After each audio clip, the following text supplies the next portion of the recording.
In the early Middle Ages, most people understood sickness through balance, not biology. Health depended on 4 bodily fluids, or humours, and every symptom signalled that something had tipped too hot, too cold, too wet, or too dry. Treatment followed that logic. Bleeding, purging, sweating, and diet aimed to push the body back into order. It sounded systematic, but it left huge gaps. Those gaps filled with older knowledge that never went away. Folklore explained sudden pain, strange swellings, and fevers that came and went as signs of hidden forces. Prayer, charms, and protective objects sat beside herbs and ointments, not in opposition to them. A cure worked if it seemed to change the course of illness. When it failed, the illness just looked more mysterious and more dangerous. Anatomy offered little to correct that mystery. Dissection stayed rare, and what lay under the skin remained mostly guessed at, borrowed from ancient texts and everyday observation. So, when a lump hardened or a sore oozed, the cause could feel like a thing rather than a process. Something lodged, something feeding. In that world, the idea of a creature inside the body did not sound absurd. It sounded possible. Remedies no longer lived only in memory. In more places, healers and monks began writing them down. These collections became leech books, working manuals meant to be used, copied, and passed along.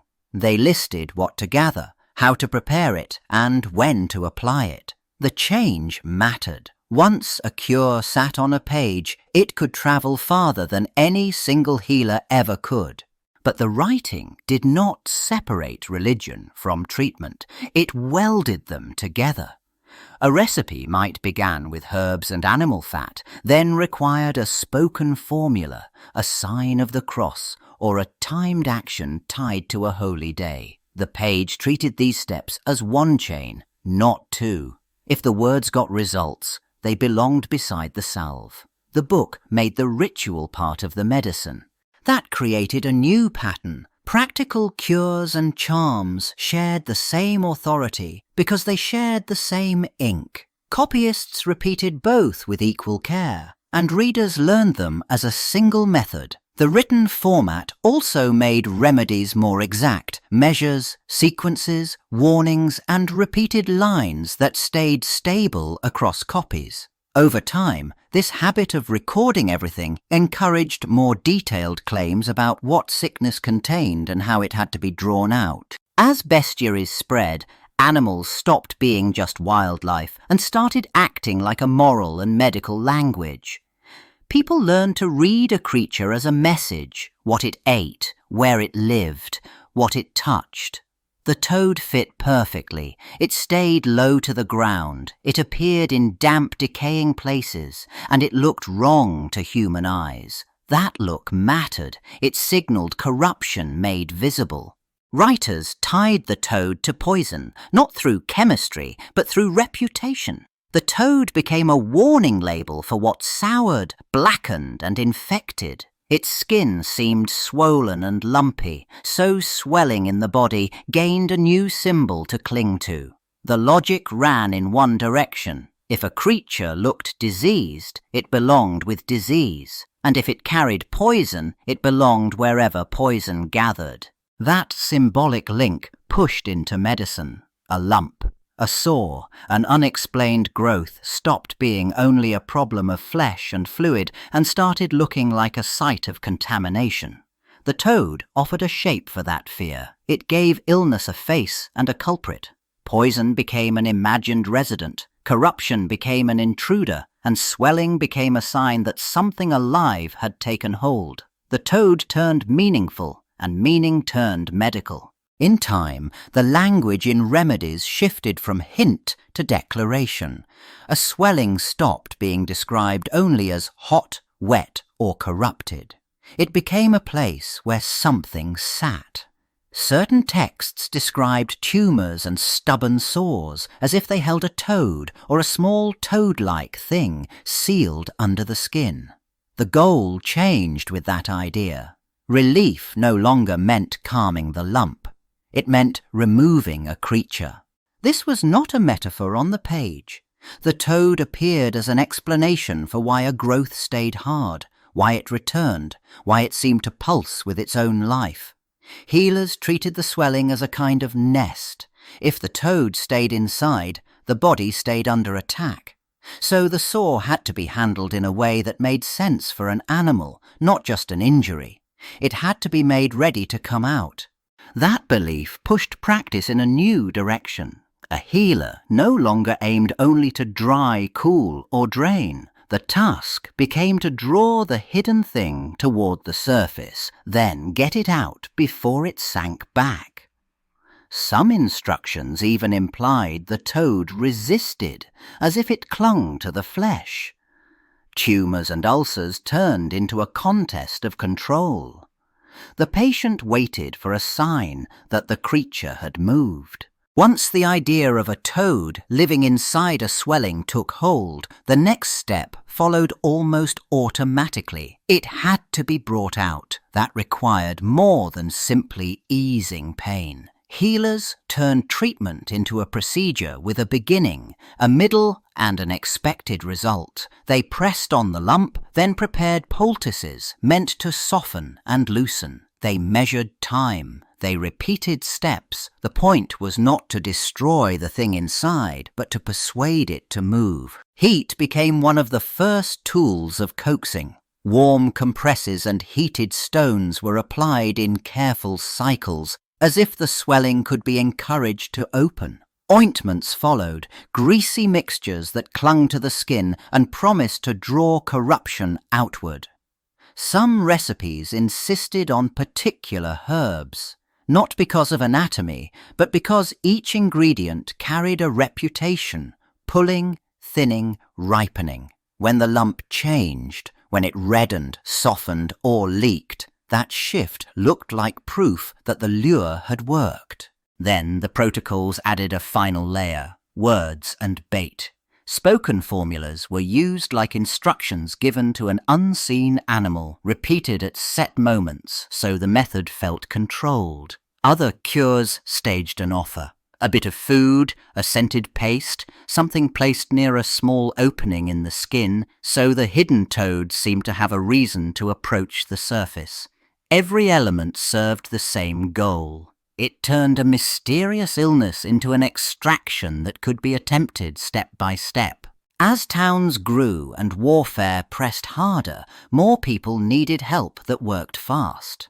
A new kind of practical healer gained ground, the barber surgeon. He handled what physicians often avoided: wounds, abscesses, broken bones, and anything that needed hands and steel. He opened swellings, let trapped fluid run, and scraped away dead tissue.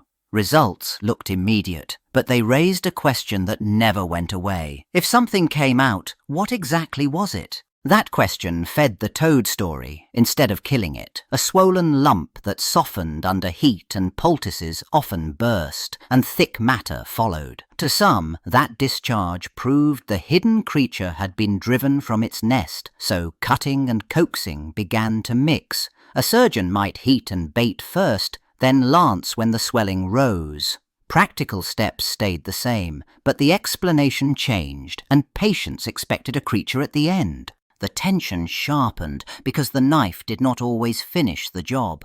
Some swellings returned, some never drained, and some people died after an opening turned foul. When that happened, failure still made sense inside the old idea. The toad had slipped deeper, or it had been angered, or it had not been properly lured. So the trade of cutting grew alongside the story, not against it. The hands did the work, and the myth explained the risk. By the later Middle Ages, the toad in the swelling idea travelled wider than any one healer. It moved along the same routes as books, pilgrims, and apprentices, and as it moved, it changed. One region insisted the creature responded to heat, another swore it feared cold. Copyists and compilers did not merely repeat old instructions, they added steps, swapped ingredients, and made the cure sound more certain with every retelling. Manuscripts began listing whole toolkits, not single tricks. A poultice no longer stood alone. It came with a wash, then a salve, then a drink meant to weaken the toad inside. Some recipes demanded bitter herbs or animal fats, others minerals that stung the skin to force movement. Timing mattered too. Certain texts required dawn applications or a set number of days, as if the toad followed a schedule that could be exploited.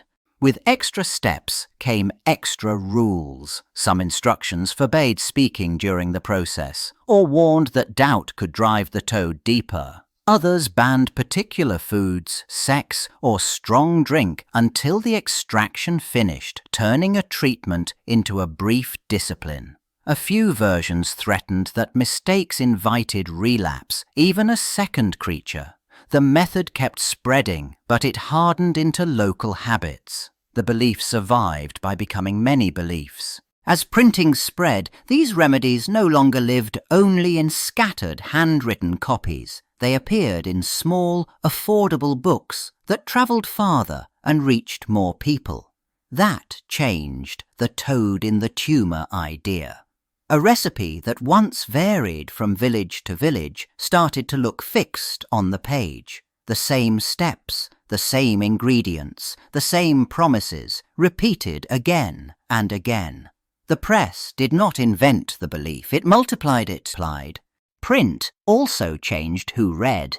Not just clerics and specialists, but merchants, household managers, and apprentices bought collections of cures. Compilers preferred neat instructions that sounded reliable, so older coaxing methods became simplified into standard sequences. Apply this poultice, warm it, watch for movement, repeat. In some editions, the ritual parts sat beside more practical advice, as if they belonged to one system. The result looked organized, even when the body refused to behave that way. But wider readership brought wider scrutiny. Some physicians, trained to argue from cause and effect, started pushing back. They asked for explanations that stayed consistent from case to case, not stories that changed with each retelling. If a swelling held a creature, why did it not appear the same way every time? Why did cutting and draining sometimes work without any coaxing at all? Printing had made the tradition louder. It also made its weak points harder to ignore. As anatomy advanced, the body stopped being a place where hidden animals seemed like a reasonable guess. More dissections and careful drawings let physicians compare one body to another and see the same organs, the same patterns, and the same kinds of lumps. Tumors no longer looked like nests for creatures. They looked like the body's own material gone wrong. That shift mattered. It replaced hunting for an intruder with studying the tissue itself. Then pathology pushed the change even further. Doctors began matching what they saw in a living patient to what they found after death, and they learned that swellings behaved in consistent ways. Some grew slowly and stayed hard. Others broke down, oozed, and spread.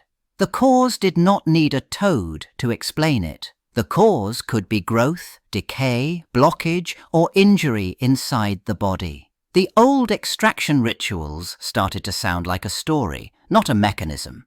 When germ theory arrived, infection gained an invisible but testable culprit. Microscopes and lab methods connected pus, fever, and spreading sores to microbes rather than hidden animals. Disease became something that could be traced, prevented, and sometimes stopped with cleanliness, isolation, and later targeted treatments. The toad belief did not vanish overnight, but it lost its job. It moved from medicine into folklore, kept as a tale of how people once made sense of pain and swelling. Modern medicine treated lumps and sores as problems of cells, tissue and microbes, not as hiding places for animals. Doctors used imaging to see inside the body without guessing. They tested a sample under a microscope and named what they found. Treatment followed that evidence: surgery, radiation, chemotherapy, targeted drugs, or antibiotics when infection drove the swelling. Dermatology handled boils and abscesses with a simple logic: find the cause, reduce the inflammation, drain safely if needed, and prevent it from spreading. Oncology faced tumors with staging, scans, and teams that planned care step by step.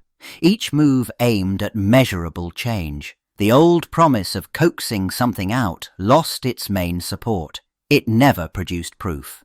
The toad-in-the-tumor survived mostly as a story. People repeated to understand how earlier minds worked. It explained pain and swelling in a world with little access to anatomy and no clear way to watch disease progress. In the present, it functioned as a warning about certainty without testing. The toad remained, not in bodies, but in history.